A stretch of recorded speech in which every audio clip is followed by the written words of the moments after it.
Social मीडियाच्याद्वारे काही काही influencer स्वतःला मोठं दाखवायचा प्रयत्न करतात. मी गुंड प्रवृत्तीचा आहे, डायलॉग बोलतात, वेगवेगळ्या बफाऱ्या मारतात.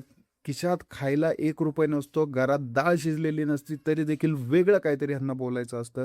सोशल मीडियावरती येतात, बोलतात, बफाऱ्या मारतात, मोठं याव-याव, त्याव-त्याव धावतात. हे सोशल मीडियापर्यंत आतापर्यंत लिमिटेड होतं, परंतु ही गुंड प्रवृत्ती हे खऱ्या आयुष्यामध्ये पण करू लागलेले आहेत. कोणी किडनॅपिंग काय करतंय, कोणी हल्ले काय करतंय. तर हे चांगलं नाही. 18 ते 25 वर्षाची जी पोरं असतात ती या सोशल मीडिया इन्फ्लुएन्सरला फॉलो करतात.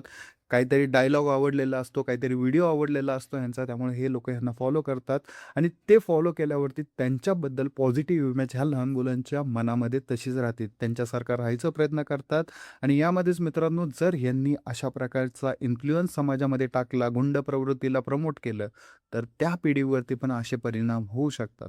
म्हणूनच यांच्या जे सोशल मीडिया अकाउंट्स आहेत त्यांना कुठेतरी ब्रेक लावला पाहिजे.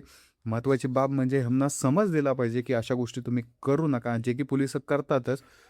याच्यामध्ये जे सुधारतील ते सुधारतील, जे नाही सुधारतील त्यांना तर माहिती आहे पोलिस काय हॅल करतात. नक्कीच मित्रांनो, अशा इन्फ्लुएन्सरपासून तुमच्या मुलांना लांब ठेवा.